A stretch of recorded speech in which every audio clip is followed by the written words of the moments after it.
Hello students, रोज की तरह आज भी सबसे पहले डिस्कस करेंगे पिछले सेशन में दिया गया होमवर्क प्रॉब्लम।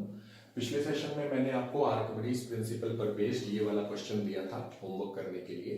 तो अब मैं इस क्वेश्चन को सॉल्व करके आपको दिखाने जा रहा हूँ। जिन बच्चों ने होमवर्क किया है वो अपने सोल्यूशन को मेरे सोल्यूशन के साथ मैच करिए और देखिए कि आपका सोल्यूशन सही है या नहीं। पहले मैं एक बार प्रॉब्लम समझाने वाला हूँ। एक हॉलो स्फीयर है। हॉलो का मतलब ये खोखला है, अंदर से खाली है। और ये जो स्फीयर है इसका इनर रेडियस आपको दिया है 6 सेंटीमीटर, आउटर रेडियस आपको दिया है 8 सेंटीमीटर। तो inner radius is 6 centimetre, outer radius is 8 centimetre. और ये जो स्फीयर है ये फ्लोट होता है हाफ सबमर्ज्ड, आधा डूबा हुआ फ्लोट होता है। तो जब हम पानी में इसको तैराते हैं तो ये आधा डूब के पानी में तैरना शुरू हो जाता है। तो हमें बताना है कि ये जो स्फीयर का मटेरियल है इसकी डेंसिटी क्या होगी। तो आंसर मैंने बता दिया था, 865 किलोग्राम पर मीटर क्यूब आएगी जब आप लोग सॉल्व करोगे। तो मैं सिंबल्स में सॉल्व करूंगा और सिंबल्स की वैल्यू रखना है और उसका कैलकुलेशन करके फाइनल आंसर निकालना है। ये आप लोगों का काम है। मैं तरीका बता रहा हूं, कैलकुलेशन मैं नहीं करूंगा, ठीक है, हमेशा की तरह। तो मैं क्वेश्चन इरेज करने जा रहा हूं, एक डायग्राम बनाऊंगा जो क्वेश्चन में दी हुई सिचुएशन है उस पर बेस्ड।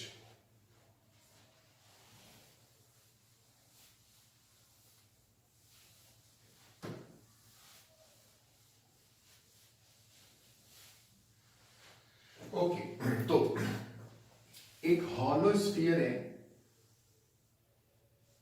तो कुछ इस तरह की सिचुएशन है। ये है वो स्फीयर। तो we are going to solve this problem. तो ये हॉलो स्फीयर है। इसका इनर रेडियस हमें दिया है 6 सेंटीमीटर। मैं सिंबल्स में लिखूंगा। तो इनर रेडियस को मैं ए लिख रहा हूं, आउटर रेडियस को मैं बी लिख रहा हूं। और ये हॉलो स्फीयर है तो अंदर ये खाली है।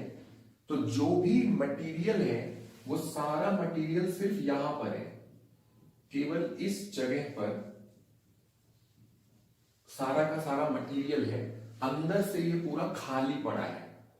जब हम इसको पानी में रखते हैं तो ये हाफ सबमर्ज्ड होता है, मतलब पानी में ये आधा डूबा हुआ तैरता है। तो आधा बाहर आधा अंदर। तो हमें बताना है कि ये जो मटेरियल है, जिस मटेरियल से हमने इस स्फीयर को बनाया है, इस मटेरियल की डेंसिटी क्या है। तो मान लेते हैं कि ये जो शेडेड पोर्शन आपको मैंने दिखाया है, ऐसे शेडिंग कर दी है। तो ये जो शेडेड पोर्शन है, ये शेडेड पोर्शन में ही मटेरियल है, ना तो अंदर मटेरियल है ना बाहर। सारा का सारा जो मटेरियल है वो शेडेड पोर्शन में है। और ये जो मटेरियल है, इस मटेरियल की डेंसिटी मैं लिख रहा हूं rho S, density of sphere. तो रो एस। तो हमें यही जो स्फीयर के मटेरियल की डेंसिटी है यही चाहिए, ठीक। अब मैं आपसे वही सवाल पूछूंगा जो हर बार इस टाइप का क्वेश्चन जब भी मैं देता हूं आपसे यही सवाल मैं पूछता हूं, ये डूब गया कि तैर रहा है। आंसर इज कि तैर रहा है। डूबा तो नहीं है ना, तैर रहा है।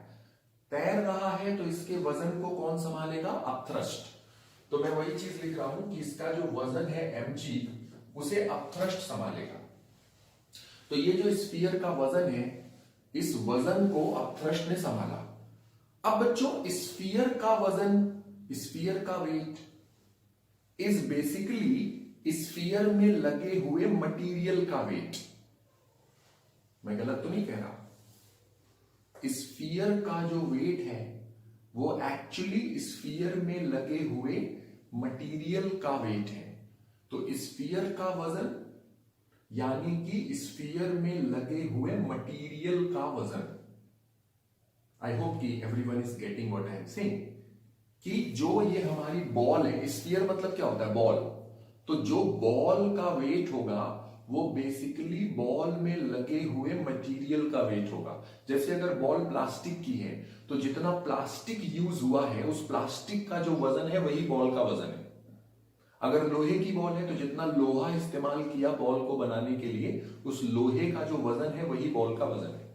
तो ये जो हमारा स्फीयर है, स्फीयर का जो वजन है वो स्फीयर में लगे हुए मटेरियल का वजन है। तो ये जो m मैंने लिखा है, ये m इस स्फीयर का मास है, और स्फीयर का मास मतलब स्फीयर में लगाए गए मटेरियल का मास।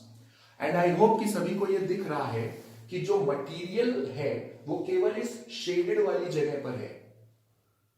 केवल ये जो मैंने शेडेड किया है, केवल इस शेडेड वाले प्लेस में मटेरियल है, ना तो अंदर कहीं कोई मटेरियल है ना बाहर। सारा का सारा जो मटेरियल है वो इस शेडेड वाले प्लेस में है। तो हमें मास लेना है, किसका मास लेना है? स्फीयर का। और स्फीयर का मतलब इस मटेरियल का, और इस मटेरियल का मतलब ये जो शेडेड वाला पोर्शन है इसका मास चाहिए। और हम जानते हैं कि मास होता है वॉल्यूम इंटू डेंसिटी।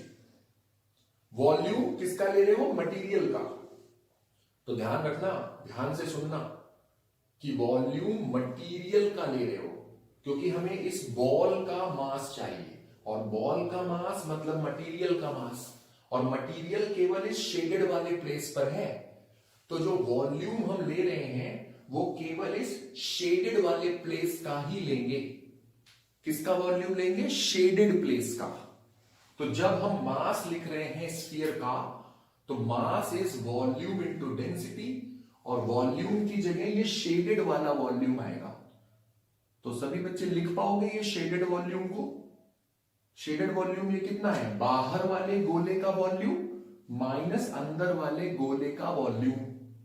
गोला यानी स्फीयर, तो स्फीयर के वॉल्यूम का फॉर्मूला तो याद होगा, 4/3 पाई आर क्यूब होता है। जिसको नहीं याद हो आज के बाद याद होना चाहिए। तो बाहर वाला वॉल्यूम, तो यहां आर की जगह बाहर वाला रेडियस b माइनस अंदर वाला वॉल्यूम, तो अंदर वाला रेडियस इज a। ये है स्फीयर का वॉल्यूम। स्फीयर का, सॉरी स्फीयर का नहीं, स्फीयर के मटेरियल का वॉल्यूम। ये मटेरियल का वॉल्यूम है। अगर कहा जाए स्फीयर का वॉल्यूम, तो हम बाहर वाला वॉल्यूम बताएंगे, क्योंकि स्फीयर पूरा बाहर वाले वॉल्यूम के बराबर जगह कवर करता है। और मैंने बताया था वॉल्यूम का क्या मतलब है? Space occupied. कोई मटेरियल जितना स्पेस कवर करता है उसे वॉल्यूम कहते हैं। तो अगर आपके घर में ये बॉल है, तो जितना ये बाहर का वॉल्यूम है उतने वॉल्यूम के बराबर ये जगह आपके घर में कवर करेगी। तो अगर कहा जाए स्फीयर का वॉल्यूम, तो आप उसमें ये अंदर वाला वॉल्यूम माइनस नहीं करोगे। मेरी बातों को बड़े ध्यान से सुनना। मैं कोई बहुत हाई फाई बात नहीं कर रहा हूं, बात तो मैं पूरी तरह से कॉमन सेंस की कर रहा हूं। अगर कहा जाए स्फीयर का वॉल्यूम, तो आप केवल ये बाहर का ही वॉल्यूम कहेंगे, अंदर वाले वॉल्यूम को माइनस नहीं करेंगे। लेकिन जब कहा जा रहा है स्फीयर के मटेरियल का वॉल्यूम, किसका वॉल्यूम? मटेरियल का, तो मटेरियल केवल इस शेडेड प्लेस पर है, तो शेडेड प्लेस का वॉल्यूम ही लेंगे, वो होगा मटेरियल का वॉल्यूम। और मटेरियल का जो वॉल्यूम है उसमें मटेरियल की डेंसिटी मल्टीप्लाई करो, तो वॉल्यूम इनटू डेंसिटी यानी कि मास आ गया। किसका मास? स्फीयर का। और मास में g मल्टीप्लाई करोगे तो ये जो स्फीयर है इसका वेट आएगा। I hope that's very clear to everyone. तो ये mg की वैल्यू लिख दी। अब अपथ्रस्ट की वैल्यू देखो और बड़े ध्यान से देखना। अपथ्रस्ट की वैल्यू, अपथ्रस्ट की वैल्यू कैसे पता लगती है? आर्किमिडीज प्रिंसिपल से। और आर्किमिडीज प्रिंसिपल क्या कहता है? जितना लिक्विड डिस्प्लेस होगा, उस डिस्प्लेस होने वाले लिक्विड का जो वजन है वही अपथ्रस्ट है। तो जितना लिक्विड डिस्प्लेस हुआ, डिस्प्लेस होने वाले लिक्विड के वजन के बराबर अपथ्रस्ट है। और लिक्विड डिस्प्लेस कितना होगा? जितना सॉलिड डूबा लिक्विड में। तो जितना सॉलिड यानी ये जो बॉल है ये लिक्विड में जितना डूब गई, तो जो डूबा हुआ वॉल्यूम है बॉल का, मटेरियल का नहीं, बॉल का, तो जितना लिक्विड डिस्प्लेस हो गया, उस डिस्प्लेस होने वाले लिक्विड का जो वजन है वो अपथ्रस्ट है। तो डिस्प्लेस हो गया मतलब हट गया, यानी पहले था और बाद में उस जगह पर लिक्विड नहीं है। चलो डायग्राम देखें तब ज्यादा समझ में आएगा। तो ये जो डायग्राम है जरा ध्यान दो, पहले जब ये बॉल हमने नहीं रखी थी तो ये जो पानी है ये कहां था? ध्यान से देखना डायग्राम को। पानी यहां पे था। तो ये जो मैंने रेड कलर का मार्क बनाया है, ये जो मैंने रेड कलर का निशान बनाया है, इसके नीचे पूरा पानी था जब हमने बॉल को पानी में नहीं डाला था। आराम से समझो, जब तक ये जो बॉल है इसको पानी में नहीं डाला था तब तक इस रेड वाले निशान के नीचे पूरा पानी भरा हुआ था कि नहीं? बिल्कुल। तो जब तक ये जो बॉल है ये पानी में नहीं डाली थी तब तक इस रेड वाले मार्क के नीचे तक पानी था। लेकिन जब हमने बॉल को पानी में डाला तो बॉल को पानी में डालने के बाद अब पानी कहां पर है? तो ध्यान दो, अब जो पानी है वो यहां पर है, इस तरफ है,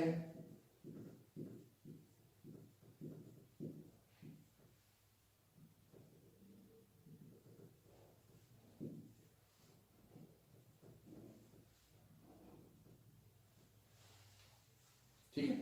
तो जब तक बॉल हमने नहीं डाली थी तब तक पानी इस रेड निशान के नीचे सब जगह था। तो ये जो रेड वाला मार्क है इसके नीचे पूरा पानी था। लेकिन जब हमने बॉल को डाला तो पानी, ये जो मैंने डायग्राम में दिखाया है, सिर्फ यहां पर है। तो देखो, बॉल से पहले सब जगह पानी था, ये पूरा का पूरा सब जगह पर पानी था।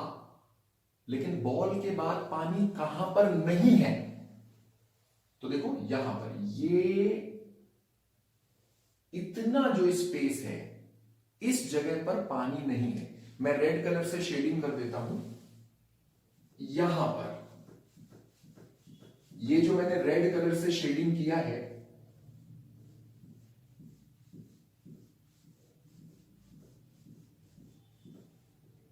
बिल्कुल कॉमन सेंस की बात मैं कर रहा हूं। तो ये जो मैंने रेड कलर से आपको शेडिंग करके दिखाया है, यहां पर पानी बॉल को डालने के बाद नहीं रह गया, पहले था। तो जब तक बॉल को पानी में नहीं रखा था तब तक पानी कहां था? सब जगह पानी था पूरा। लेकिन जब हमने बॉल को पानी में रखा तो जितना ये रेड कलर की शेडिंग मैंने दिखाई है उतनी जगह में पानी पहले था, अब नहीं है। मतलब पहले था और इस जगह से हट गया, बॉल को डालने के कारण हट गया। हट गया मतलब डिस्प्लेस हो गया। तो बेटे अगर मैं पूछूं कि बॉल को पानी में डाला तो कितना पानी डिस्प्लेस होगा, तो जवाब बहुत आसान है। ये शेडेड वाला जो वॉल्यूम आपको दिख रहा है, ये रेड कलर वाला जो मैंने शेडेड किया है, तो रेड कलर से जो शेडेड वॉल्यूम है, इतनी जगह से पानी हट गया है जब बॉल को पानी में डाला गया तब। तो क्या ये बात क्लियर हुई? जब हमने बॉल को पानी में डाला तो ये जो रेड कलर वाला शेडेड पोर्शन है, यहां पर पहले पानी था, बॉल डालने के बाद नहीं रह गया। तो ये जो रेड कलर वाला शेडेड पोर्शन है, इस शेडेड पोर्शन में से पानी हट गया है बॉल को डालने से। तो बॉल को डाला, पानी हटा इस शेडेड वाली जगह से। यानी ये जो पानी हटा है, हटा मतलब डिस्प्लेस हो रहा है। तो ये जो रेड कलर वाला शेडेड पोर्शन है, इस शेडेड पोर्शन से पानी डिस्प्लेस हो गया है। तो डिस्प्लेस होने वाला पानी कितना है? जितना ये शेडेड पोर्शन है। सभी को मेरी बात समझ में आ रही है? सिंपल बात है, पहले सब जगह पर पानी था और बॉल रखने के बाद इस रेड कलर से शेडेड पोर्शन में पानी अब नहीं है, पहले था। तो पानी ये शेडेड वाले पोर्शन में से हट गया, और हट गया यानी डिस्प्लेस हो गया। तो मैं पूछूं कि बॉल को डालने से कितना पानी डिस्प्लेस हुआ, तो जितना ये शेडेड वाले पोर्शन का वॉल्यूम है उतना पानी डिस्प्लेस हो गया। और शेडेड पोर्शन का वॉल्यूम यानी आउटर वॉल्यूम का आधा। तो जब हमने बॉल को पानी में डाला, क्वेश्चन में लिखा है बॉल आधी डूब रही है, आधी पानी में डूब रही है। और आधी डूब रही है मतलब आउटर वॉल्यूम का आधा जो पानी है उतना डिस्प्लेस हुआ है। तो डिस्प्लेस होने वाले पानी का वॉल्यूम देखो, डिस्प्लेस होने वाले पानी का वॉल्यूम आउटर वॉल्यूम का, ये आउटर वॉल्यूम है, आउटर वॉल्यूम का आधा, आधा यानी 4 की जगह 2, तो आउटर वॉल्यूम का आधा, इतना पानी डिस्प्लेस हुआ है, आउटर वॉल्यूम से आधा, इतना पानी डिस्प्लेस हुआ है। और जो पानी डिस्प्लेस हुआ उस पानी का जो वजन है वही अपथ्रस्ट है। तो जो ये पानी डिस्प्लेस हो गया है, इस डिस्प्लेस होने वाले पानी का जो वजन है वो अपथ्रस्ट है। तो बेटा ये तो वॉल्यूम है, डिस्प्लेस होने वाले पानी का वॉल्यूम, वॉल्यूम में डेंसिटी मल्टीप्लाई करो, किसकी? पानी की। तो वॉल्यूम इंटू डेंसिटी मास हो गया, और मास में जी मल्टीप्लाई करो, वेट हो गया। तो डिस्प्लेस होने वाले पानी का वजन ये है अपथ्रस्ट, आर्किमिडीज प्रिंसिपल के मुताबिक। तो क्या सारे बच्चों को समझ में आया अपथ्रस्ट की ये वैल्यू? कितना पानी डिस्प्लेस होगा? जितनी बॉल डूबेगी, क्वेश्चन में लिखा है बॉल आधा डूबी, तो आउटर वॉल्यूम का आधा पानी डिस्प्लेस हुआ। या फिर सीधे डायग्राम को देखो, डिस्प्लेस हुआ मतलब क्या? पहले था उस जगह पर, अब नहीं है। तो जब हमने बॉल रखी तो पहले सब जगह पानी था, बॉल रखने के बाद ये रेड कलर वाले पोर्शन में पानी नहीं है, पहले था, लेकिन बॉल रखने के बाद इस रेड वाले पोर्शन में नहीं है। तो रेड पोर्शन का जो वॉल्यूम है उतना ही वॉल्यूम पानी डिस्प्लेस हो रहा है, सिंपल। तो मैं चाहता हूं कि सारे बच्चों को यह बात समझ में आए कि लेफ्ट हैंड साइड में आउटर वॉल्यूम से इनर वॉल्यूम माइनस किया गया है, लेकिन राइट हैंड साइड में आउटर वॉल्यूम से इनर वाला वॉल्यूम माइनस नहीं किया गया है। तो सारे बच्चों को समझ में आना चाहिए कि लेफ्ट हैंड साइड में आउटर में से इनर वॉल्यूम माइनस क्यों किया था, और जबकि राइट हैंड साइड में आउटर वॉल्यूम में से इनर वॉल्यूम को माइनस क्यों नहीं किया, यह समझ में आना चाहिए। तो एक बार फिर से समझा रहा हूं, लेफ्ट हैंड साइड में हम बॉल का मास लिख रहे हैं, और बॉल का मास वही होगा जो बॉल में इस्तेमाल किए गए मटेरियल का मास है, और मटेरियल सिर्फ इस ब्लैक वाले शेडेड जगह पर है। ये जो ब्लैक कलर से शेडिंग किया है, मटेरियल सिर्फ इस ब्लैक कलर की शेडिंग पर है। तो जितना ये लेयर है, इस लेयर में ही मटेरियल है। तो अगर आपको मटेरियल का मास चाहिए तो मटेरियल के मास के लिए मटेरियल का वॉल्यूम होगा, और मटेरियल का वॉल्यूम है आउटर गोले का वॉल्यूम माइनस अंदर वाले गोले का वॉल्यूम। क्योंकि अंदर वाला जो वॉल्यूम है, यहां पर तो मटेरियल है नहीं, ये तो हॉलो है, खोखला है, तो सारा वॉल्यूम केवल इस शेडेड वाली जगह पर है। तो जब आप मटेरियल का वॉल्यूम लिख रहे हो तो आउटर वॉल्यूम में से इनर वॉल्यूम माइनस करना पड़ेगा, सीधी बात है। लेकिन जब आप थ्रस्ट लिख रहे हो तो अपथ्रस्ट में हमें देखना है पानी कितना डिस्प्लेस हुआ। तो क्वेश्चन में लिखा आधी बॉल डूबी है, तो पहले सब जगह पानी था, बॉल रखा, आधी बॉल डूब गई, तो ये जो रेड वाला शेडेड है, इस रेड वाली शेडिंग में पानी नहीं है, पहले था। तो जितना ये रेड कलर से शेडेड मैंने दिखाया है, इस जगह से पानी हट गया। ये जो रेड कलर वाली शेडिंग है, यहां से पानी हटा, हटा मतलब डिस्प्लेस हो गया। तो कितना पानी डिस्प्लेस हुआ है? ये रेड कलर वाला वॉल्यूम, और ये जो रेड कलर वाला वॉल्यूम है ये आउटर वॉल्यूम से हाफ है। इसमें अंदर वाला जो वॉल्यूम है माइनस नहीं करेंगे। तो लेफ्ट हैंड साइड में आउटर में से इनर वॉल्यूम माइनस किया गया है, जबकि राइट हैंड साइड में नहीं किया गया। तो ये सबको समझ में आना चाहिए कि क्यों लेफ्ट हैंड साइड में इनर वॉल्यूम माइनस किया जबकि राइट हैंड साइड में नहीं किया।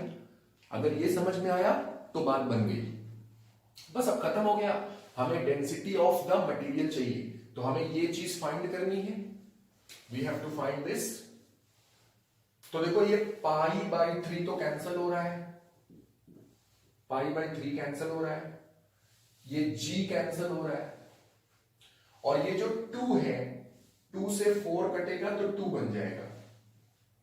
ठीक, तो आंसर आ गया density of the material of sphere rho S, right hand side में क्या बचता है B Q into density of water, केवल ये दोनों बचे हैं। और लेफ्ट हैंड साइड में ये ब्रैकेट है, ब्रैकेट में से 2 कॉमन आ गया और ब्रैकेट के अंदर बी क्यू माइनस ए क्यू। अब आप इसको सॉल्व कर लीजिए। आउटर रेडियस हमें दिया हुआ था 8, आउटर रेडियस 8 दिया था ना, 8 centimetre, 8 Q divided by 2, outer radius 8 है, इनर रेडियस 6 है, और पानी की डेंसिटी याद होनी चाहिए 1000 किलोग्राम पर मीटर क्यूब। और जब आप इसको सॉल्व करोगे तो आंसर मैंने बताया था वही आंसर आएगा, अप्रोक्सीमेटली 865 किलोग्राम पर मीटर क्यूब। तो ये है होमवर्क क्वेश्चन का सही सलूशन। जिन बच्चों ने होमवर्क किया है वो अपने सलूशन मेरे सलूशन को मैच करके देखो, आपने सही तरह से सोचा था या नहीं। अगर आपने कोई मिस्टेक करी है तो उस मिस्टेक को अच्छे से सीखिए, समझिए कि क्या मिस्टेक आपसे हुई, और वो मिस्टेक दोबारा ना होने पाए इस बात का ख्याल रखिए। फेयर कॉपी पे अच्छा सा डायग्राम बनाइए, सॉल्यूशन को नोट करिए।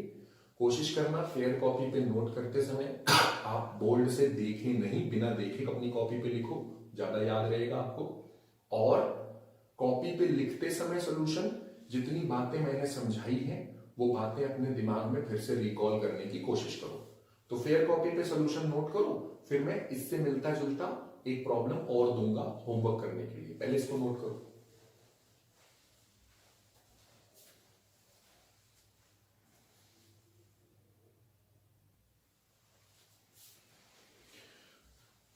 तो ये है आज का आर्किमिडीज प्रिंसिपल पर based homework question.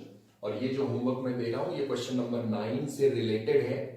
Question number 9 जो हमने अभी अभी जस्ट सॉल्व किया है, तो वही स्फीयर है जो क्वेश्चन नंबर 9 में था, हॉलो स्फीयर है, और उसको हमने पानी में रखा। बस एक चेंज किया जा रहा है, इस स्फीयर के नीचे एक बिल्कुल छोटा सा होल था। तो ये जो हमारा स्फीयर है, इस स्फीयर के नीचे मैं कह रहा हूं कि एक छोटा सा होल था।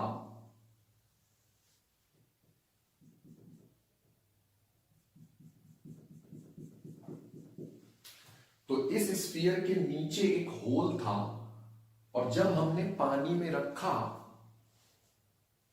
तो ये क्योंकि नीचे पतला सा बिल्कुल बहुत छोटा सा एक ऐसे होल बना था, उस होल से पानी स्फीयर के अंदर भरने लगा। तो यहां पे ये जो खाली पड़ी हुई जगह थी, स्फीयर हॉलो था ना, तो इसमें अंदर पानी भर गया है क्योंकि नीचे होल से पानी अंदर आ गया। तो ये पानी अंदर भर गया, और पानी भरने के बाद ये स्फीयर तैरना शुरू होता है आधा डूबा हुआ।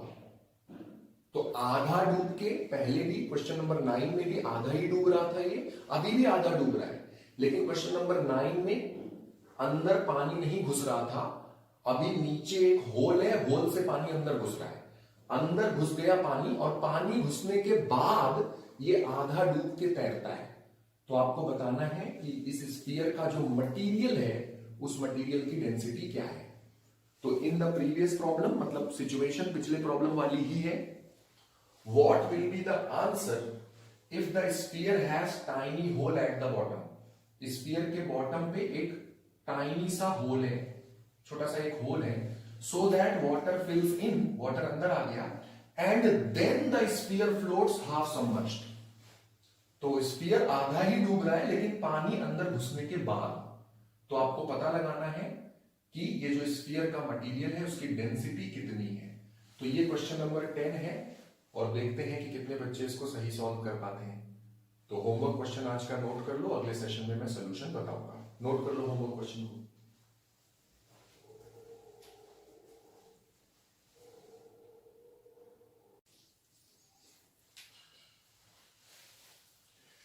ऑलराइट बच्चों, अब मैं आप लोगों को बर्नौलीज थ्योरम पर बेस्ड कुछ रियल लाइफ एप्लीकेशंस बताने जा रहा हूं। मतलब रियल लाइफ में आप बर्नौली थ्योरम को अप्लाई होता हुआ कहां देखते हो। सबसे पहले तो मैं एक बार आपको बर्नौलीज थ्योरम रिकॉल करवा दूं। बर्नौलीज थ्योरम कहती है कि अगर एक आइडियल फ्लूइड का स्ट्रीमलाइन फ्लो हो तो फ्लो होने के दौरान प्रेशर एनर्जी मतलब pressure, kinetic energy per unit volume, क्योंकि पर यूनिट वॉल्यूम है इसलिए मास की जगह रो लिखा है, डेंसिटी लिखा है। वैसे तो काइनेटिक एनर्जी हाफ mv² होती है, काइनेटिक एनर्जी का तो यही फॉर्मूला होता है, लेकिन हम लोग कह रहे हैं kinetic energy per unit volume, यानी वॉल्यूम को डिवाइड कर रहे हैं।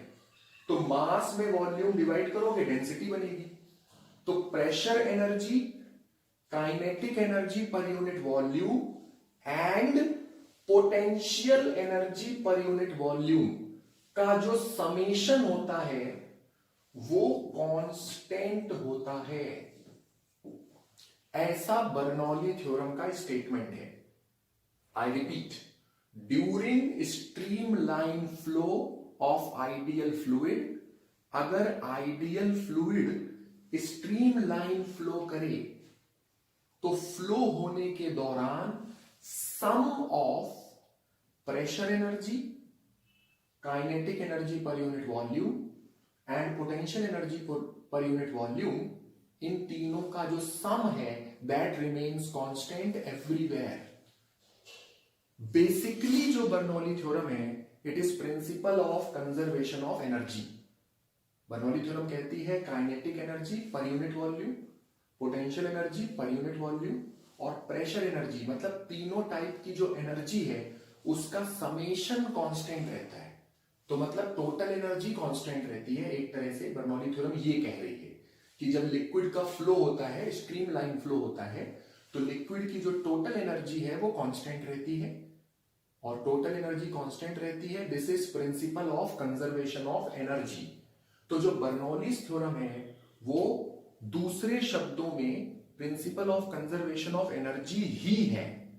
जो एनर्जी कंजर्वेशन का प्रिंसिपल होता है उसी को दूसरे शब्दों में लिखा है और बर्नौली थ्योरम का नाम दिया गया है। तो बेसिकली एक लिक्विड के फ्लो के दौरान लिक्विड की टोटल एनर्जी कांस्टेंट रहेगी, यानी एनर्जी कंजर्व रहेगी, बर्नौली थ्योरम ऐसा कहती है। फिर आपको याद होगा कि मैंने बर्नौलीज थ्योरम का एक स्पेशल केस बताया था, याद है कि नहीं? क्या बताया था मैंने स्पेशल केस? स्पेशल केस मैंने ये बताया था बर्नौली थ्योरम का कि अगर हॉरिजॉन्टल फ्लो होता है, फॉर हॉरिजॉन्टल फ्लो, अगर लिक्विड का हॉरिजॉन्टल फ्लो, हॉरिजॉन्टल मतलब जमीन के पैरेलल, तो हॉरिजॉन्टल फ्लो में जो हाइट है वो तो कांस्टेंट होगी, भाई जमीन के पैरेलल फ्लो हो रहा है, हॉरिजॉन्टल फ्लो हो रहा है, तो हाइट थोड़ी बदलेगी।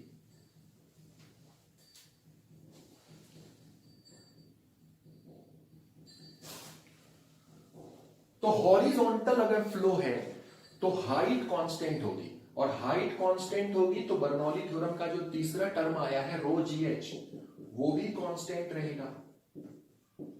और अगर तीसरा ये टर्म कांस्टेंट है तो इसको राइट हैंड साइड पे ले जाओगे, दोनों कांस्टेंट मिलके जब कांस्टेंट में कांस्टेंट मिलेगा तो कांस्टेंट ही बनेगा। तो ये जो तीसरा टर्म है ये राइट हैंड साइड में जाके कांस्टेंट के साथ मिल जाएगा, नया कांस्टेंट बनाएगा। तो बेसिकली अगर हॉरिजॉन्टल फ्लो है तो ये जो तीसरा टर्म है ये भी कांस्टेंट है, और क्योंकि ये भी कांस्टेंट है तो इसको हम राइट हैंड साइड वाले कांस्टेंट में एब्सॉर्ब कर लेंगे। तो लेफ्ट हैंड साइड में केवल दो ही टर्म बचेंगे, तो P plus half rho V square is constant. Left hand side में केवल दो टर्म बचेंगे। ये सारी बातें मैं सिखा चुका हूं। तो ये जो है ये बर्नौली थ्योरम का स्पेशल केस है, और स्पेशल केस में हम क्या कह रहे हैं, हॉरिजॉन्टल फ्लो अगर हुआ है तब। तो हॉरिजॉन्टल फ्लो के केस में जब हॉरिजॉन्टल फ्लो हो रहा होता है तो ये बर्नौली थ्योरम का जो तीसरा टर्म है ये कांस्टेंट हो जाता है। कांस्टेंट होने का मतलब ये राइट हैंड साइड वाले कांस्टेंट के साथ मिलकर एक नया कांस्टेंट बना लेता है। तो कहने का मतलब है कि अगर हॉरिजॉन्टल फ्लो है तो बर्नौली थ्योरम की लेफ्ट हैंड साइड में केवल दो ही टर्म रह जाते हैं, ये तीसरा टर्म नहीं रह जाता है। तीसरा टर्म राइट हैंड साइड वाले कांस्टेंट में एब्जॉर्ब हो जाता है। तो सीधी बात ये समझो कि अगर हॉरिजॉन्टल फ्लो है तो बर्नौली थ्योरम में से तीसरा टर्म चला जाता है, केवल 2 टर्म ही लेफ्ट हैंड साइड पे रह जाते हैं। तीसरा टर्म चला क्यों जाता है ये मैं बता चुका हूं, क्योंकि तीसरा टर्म कांस्टेंट है तो राइट हैंड साइड वाले कांस्टेंट के साथ मिलके एक नया कांस्टेंट बना लेता है। तो लेफ्ट हैंड साइड में 2 ही टर्म रह जाते हैं। हॉरिजॉन्टल फ्लो अगर हो रहा है, मतलब जमीन के पैरेलल अगर फ्लो हो रहा है, और अब अगर 2 ही टर्म बचे हैं और दोनों टर्म का जो समेशन है, दोनों टर्म का सम कांस्टेंट है, तो इसका क्या मतलब है कि अगर एक टर्म बढ़ेगा तो दूसरा टर्म कम होगा, अगर पहला टर्म कम हुआ तो दूसरा टर्म बढ़ेगा, यही तो, तभी तो समेशन कांस्टेंट हो पाएगा। तो यानी अगर लिक्विड की स्पीड बढ़ गई, अगर लिक्विड में फ्लो के दौरान स्पीड बढ़ी तो सेकेंड टर्म बढ़ा, तो फिर प्रेशर अपने आप कम हो जाएगा। तो हॉरिजॉन्टल फ्लो के दौरान, ध्यान रखना, हॉरिजॉन्टल फ्लो के दौरान जहां स्पीड ज्यादा होती है वहां प्रेशर कम हो जाता है अपने आप, और जहां स्पीड कम होती है वहां प्रेशर बढ़ जाता है अपने आप। कौन से फ्लो में?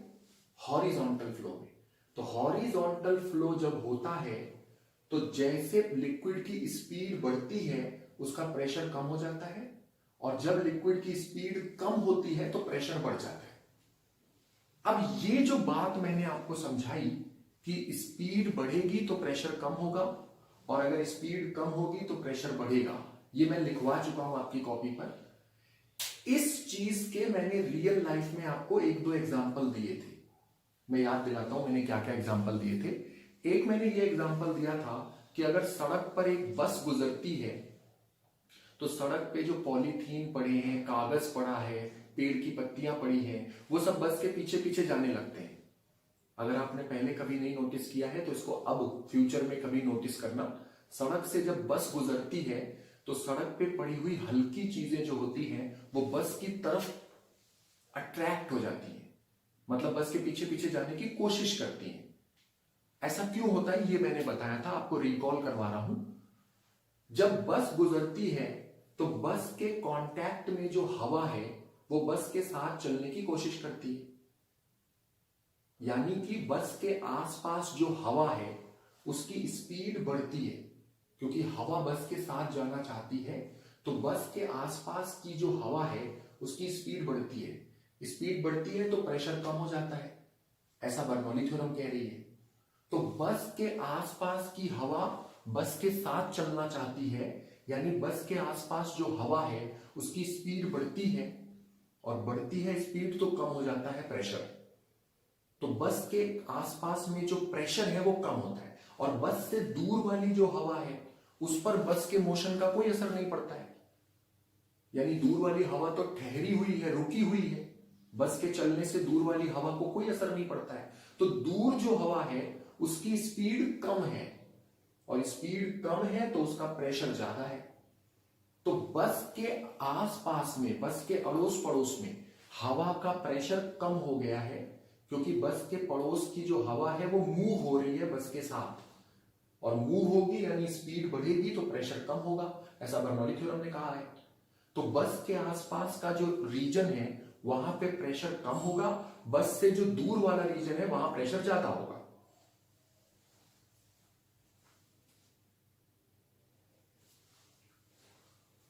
और ज्यादा प्रेशर से कम प्रेशर की तरफ लगेगा फोर्स। ज्यादा प्रेशर कहां पे है? बस से दूर। कम प्रेशर कहां है? बस के पास। तो ज्यादा प्रेशर से कम प्रेशर यानी बस की तरफ फोर्स लगना शुरू होगा, जो भी चीजें सड़क पे पड़ी हैं उन पर। तो सड़क पे पड़ी हुई चीजों पर ज्यादा प्रेशर के कारण बस की तरफ एक फोर्स लगने लगता है, और इसीलिए जब बस गुजरती है तो सड़क पे पड़ी हुई हल्की चीजें उड़ के बस की तरफ जाने की कोशिश करती हैं। अगर आपने पहले कभी नहीं नोटिस किया है तो आप नोटिस करना। एक और मैंने एग्जांपल दिया था कि अगर कोई फास्ट रेलगाड़ी, जैसे राजधानी है, शताब्दी है, बुलेट ट्रेन है, आजकल इंडिया में एक ट्रेन चलती है वंदे भारत, वो भी बहुत तेज चलती है। तो अगर कोई तेज चलने वाली रेलगाड़ी रेलवे स्टेशन से गुजरती है तो ये जो तेज चलने वाली रेलगाड़ियां हैं ये छोटे मोटे स्टेशन पे रुकती नहीं, ये केवल मेन स्टेशंस पे ही रुकती हैं। छोटे छोटे स्टेशंस पे इनका स्टॉपेज नहीं होता, क्योंकि इनको जल्दी दूसरी जगह जाना है। तो ये एक तो तेज चलती हैं, दूसरा ये रुकती नहीं है बार बार, ताकि जल्दी से ये अपने डेस्टिनेशन पे पहुंच जाए। तो ये जो तेज चलने वाली रेलगाड़ियां हैं, ये रेलगाड़ियां छोटे स्टेशंस पे नहीं रुकती हैं, निकल जाती हैं। तो जब कोई तेज रेलगाड़ी किसी छोटे स्टेशन से निकलने वाली होती है तो रेलवे स्टेशन पे अनाउंसमेंट किया जाता है कि प्लेटफॉर्म से पीछे हट जाइए, प्लेटफॉर्म के किनारे पर मत खड़े होइए। क्योंकि अगर कोई इंसान किनारे खड़ा होगा तो जब रेलगाड़ी उसके सामने से गुजरेगी तो सामने की जो हवा है वो रेलगाड़ी के साथ साथ चलने लगेगी, चलेगी ना हवा। अगर आप रेलगाड़ी के नजदीक हो तो जो हवा है वो रेलगाड़ी के साथ साथ चल रही है, लेकिन आपके पीठ के पीछे जो हवा है वो हवा रुकी हुई है, यानी रेलगाड़ी के पास प्रेशर कम हो जाएगा क्योंकि हवा की स्पीड ज्यादा है। स्पीड ज्यादा होगी तो प्रेशर कम होगा। तो रेलगाड़ी के करीब में प्रेशर हवा का कम है और रेलगाड़ी से जो दूर का एरिया है वहां हवा की स्पीड कम होने के कारण वहां प्रेशर ज्यादा है। तो रेलगाड़ी से दूर वाली जगह पर यानी प्लेटफॉर्म के बीच वाली साइड में ज्यादा प्रेशर है और प्लेटफॉर्म के किनारे जिधर रेलगाड़ी जा रही है वहां प्रेशर कम हो जाएगा जब गाड़ी गुजरेगी। तो अगर आप बहुत किनारे खड़े हो प्लेटफॉर्म के तो आपको फोर्स महसूस होने लगेगा। फोर्स किधर महसूस होगा? जिधर प्रेशर कम है, मतलब रेलगाड़ी की तरफ आपके शरीर पर फोर्स आएगा। तो आपका जो शरीर है उसको बेसिकली पीछे से धक्का लगेगा रेलगाड़ी की तरफ और हो सकता है कि आपका शरीर जाके रेलगाड़ी से टकरा जाए, तो इसमें जान का खतरा है। इसलिए लोगों को यह हिदायत दी जाती है कि जब फास्ट रेलगाड़ी निकलने वाली है तो पहले अनाउंसमेंट करते हैं कि प्लेटफॉर्म से दूर हो जाइए, प्लेटफॉर्म के किनारे मत खड़े होइए, जान का खतरा है। कई सारे स्टेशंस में प्लेटफॉर्म पे लाइन बना देते हैं, प्लेटफॉर्म के किनारे से थोड़ी दूर एक लाइन बनाते हैं और बार बार अनाउंसमेंट करते हैं कि उस लाइन से पीछे रहें, लाइन के आगे मत जाएं। क्योंकि लाइन के आगे अगर आप जाते हो और रेलगाड़ी गुजरेगी आपके सामने से तो बर्नौली थ्योरम लग सकती है आपके ऊपर, आपकी जान जा सकती है। ये दोनों एग्जाम्पल मैंने पिछले सेशंस में दिए थे आपको। आज मैं कुछ और एग्जाम्पल इसी टाइप के दे रहा हूं। बस मैं इतना आपको दिखाऊंगा कि जब भी स्पीड बढ़ती है तो प्रेशर कम होता है, इतना दिखाऊंगा। तो देखो, कभी आंधी आती है, आंधी जब आती है, स्टॉर्म आता है, तो नोटिस किया होगा आपने, आंधी आते हुए तो आपने बहुत कम बार देखा है जोरदार आंधी जो तबाही मचा दे। ऐसी वाली आंधी तो आपने अपनी लाइफ में, रियल लाइफ में खुद एक्सपीरियंस की होगी, इसके चांस कम है, लेकिन मूवीज वगैरह में, वीडियोस वगैरह में आपने कभी जरूर इसको देखा होगा, न्यूज वगैरह में देखा होगा। जब आंधी आती है या कोई तूफान आता है तो झोपड़ी अगर कोई है, झोपड़ी मतलब कच्चा घर, हट, तो उसकी जो छत है वो उड़ जाती है। आंधी में उसकी जो छतें हैं वो उड़ जाती है। अगर कोई कच्चा मकान है, कच्चा घर है, झोपड़ी है, तो उसकी छत आंधी में उड़ जाती है। तो ऐसा क्यों होता है ये मैं समझाने जा रहा हूं। This is happening because of Bernoulli's theorem. देखिए क्यों हो रहा है।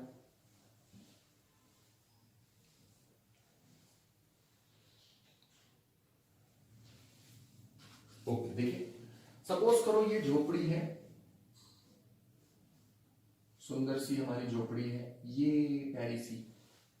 आप लोग बचपन में सीनरी बनाते हो, ऐसे झोपड़ी बनाते हो, ये रास्ता है, पीछे पहाड़, सनराइज हो रहा है, ऐसे बनाते हो। सारे बच्चे एक ही सीनरी बनाते हैं, मैंने देखा है। तो ये झोपड़ी है और आंधी आना शुरू हो गई। आंधी आने का मतलब तेज हवाएं चलने लगी। तो झोपड़ी के छत के ऊपर, झोपड़ी के बाहर आंधी आनी शुरू हुई, तेज हवाएं चलने लगी। तो ये जो हवा चल रही है बेटे, ध्यान दीजिए, झोपड़ी के बाहर चल रही है, अंदर नहीं चल रही। अंदर वाली हवा तो रुकी है, आंधी तो बाहर आ रही है ना। अगर आप झोपड़ी के अंदर हो तब आप आंधी को फील नहीं करोगे। तो अगर आंधी आ रही है तो जो हवा है वो तेज रफ्तार में चलती है, और ये कहां चल रही है हवा? झोपड़ी के बाहर। तो झोपड़ी के अंदर जो हवा है वो रुकी हुई है। रुकी हुई है मतलब उसकी स्पीड करीब करीब 0 है, बिल्कुल ना के बराबर अंदर वाली हवा चल रही है। तो झोपड़ी के अंदर हवा की स्पीड 0 है, या कह लो 0 नहीं है तो कम है।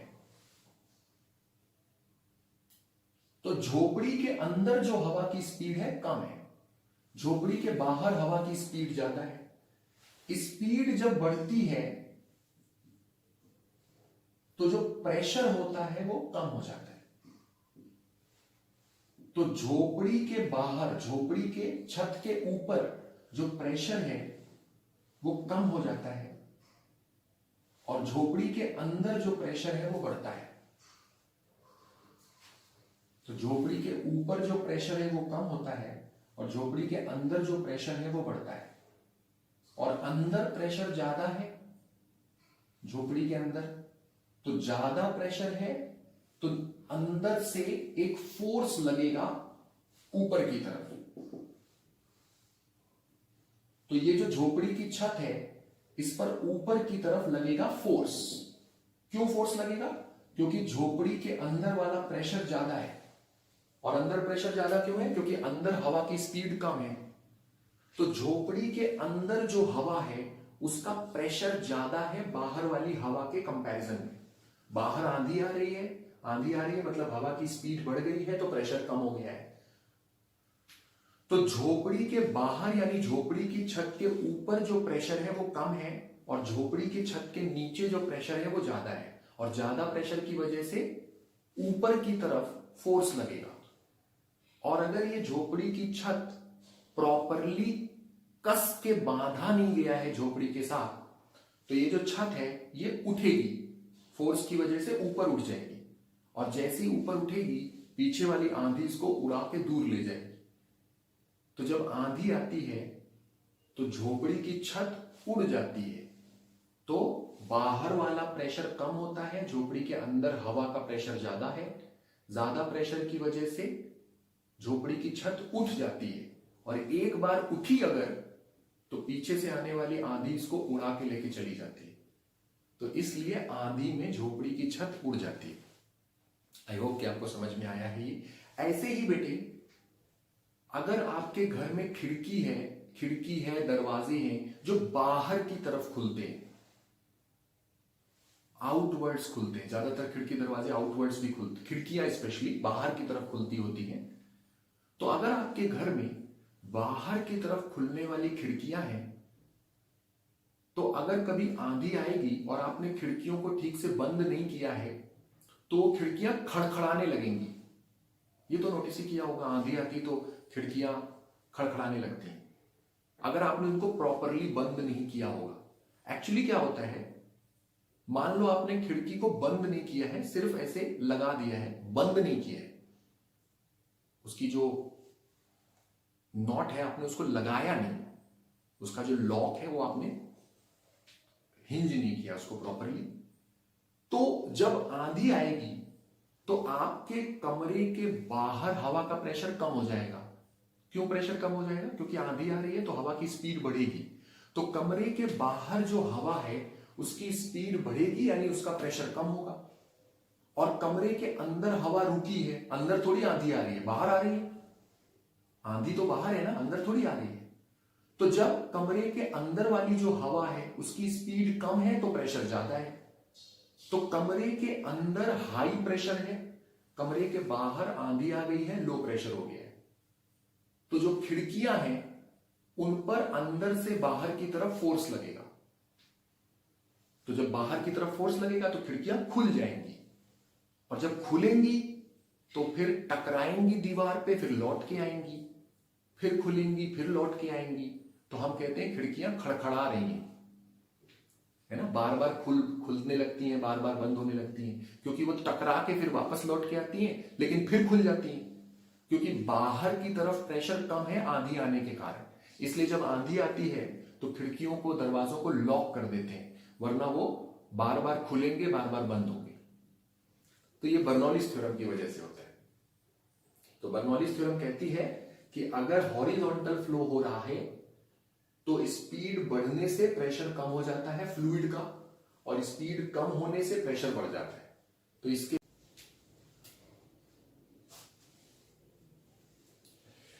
एक और मैं आपको बर्नौलीज थ्योरम का रियल लाइफ यूज बता रहा हूं।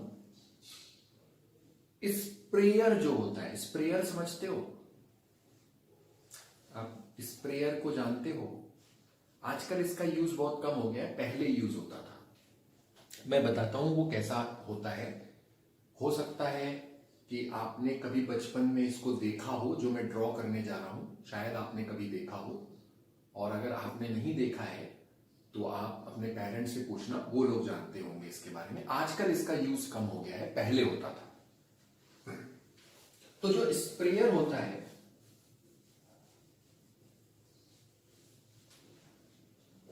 वो कुछ ऐसा नजर आता है। इस तरह की एक चीज होती है, ऐसे जैसे होली की पिचकारी होती है ना, होली में आप पिचकारी में रंग भर के चलाते हो, तो पिचकारी टाइप की चीज होती है। बेटा ये जो पिचकारी है बेसिकली ये इंजेक्शन का बड़ा फॉर्म है। डॉक्टर जो इंजेक्शन लगाता है उसी का ये बड़ा वर्जन है पिचकारी। तो इंजेक्शन है, पिचकारी है, एक ही चीज है ये। पिचकारी इज बेसिकली बड़ा वर्जन ऑफ छोटा इंजेक्शन। स्प्रेयर में क्या होता है कि ये जो इसका नोजल है, इसको नोजल कहते हैं, दिस इज कॉल्ड नोजल, और इसको कहते हैं पिस्टन। इंजेक्शन में ये जिसको आप पुश करते हो, इस चीज को पिस्टन कहते हैं, इसको नोजल कहते हैं।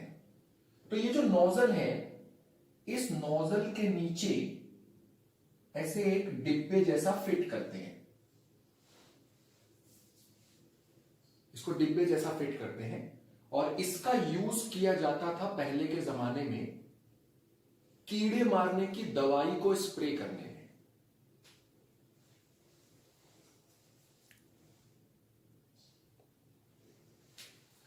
तो आजकल इसका यूज बहुत कम होता है, तो इसलिए शायद आप लोगों ने इसको कभी ना देखा हो, ये भी पॉसिबल है। लेकिन पहले के लोग, ज्यादा पहले नहीं, मतलब आपके मम्मी पापा के जनरेशन के जो लोग हैं, उन्होंने इसको देखा है। तो ये कीड़े मारने की दवा स्प्रे करने के लिए यूज होता था। इसमें क्या करते थे, ये जो बॉटल है, इस बॉटल में हम कीड़े मारने की दवाई फिल कर देते हैं ऐसे। तो बॉटल में जो कीड़े मारने की दवा है उसको फिल करते हैं, और फिल करने के बाद ये पिस्टन को चलाते हैं, पिस्टन को पंप करते हैं, और पंप करने से ये जो दवा है, ये दवा स्प्रे हो जाती है ऐसे करके। तो कीड़े मारने की दवा स्प्रे की जाती थी पहले इस तरह से। आजकल तो रेडीमेड आता है, आप सीधे सीधे स्प्रे लाते हो, स्प्रे मारते हो, लगा देते हो, तो जो कीड़े वीड़े हैं मर जाते हैं। तो आजकल आपको ये दवाई अलग से लाने की जरूरत नहीं है, वो डायरेक्ट स्प्रे आता है। लेकिन पहले ये अलग से आता था, और दवाई हम अपनी तरफ से लाके इसमें भरते थे, फिर पिस्टन को पुश करने से दवा स्प्रे होती थी। तो ये जो दवा का स्प्रे होना है, ये भी बेसिकली बर्नौलीज थ्योरम की वजह से ही पॉसिबल हो पाता है। देखो कैसे, तो मैं थोड़ा सा बड़ा करके दिखा रहा हूं ताकि आप अच्छे से समझ पाओ।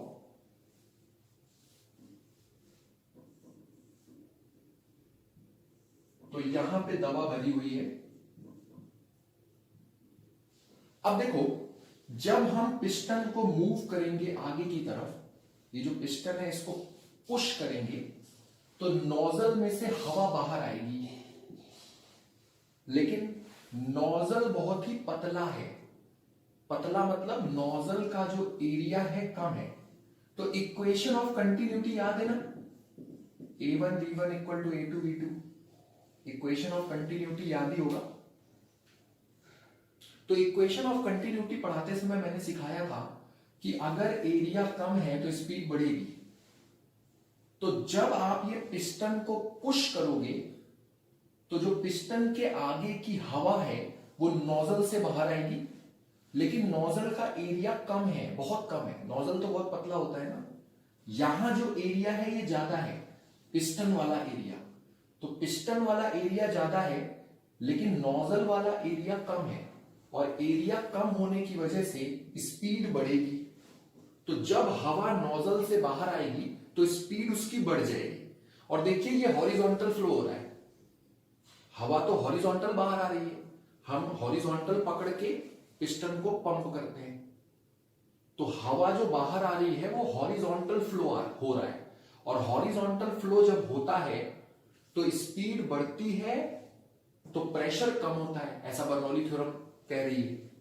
तो जब हवा नोजल से बाहर आएगी, क्योंकि नोजल का एरिया कम है तो हवा की स्पीड बढ़ेगी, तो नोजल से निकलते वक्त हवा की स्पीड बहुत ज्यादा होगी, और स्पीड ज्यादा होने के कारण जो हवा का प्रेशर है वो कम हो जाएगा। तो मैं इस प्रेशर को लिख रहा हूं P।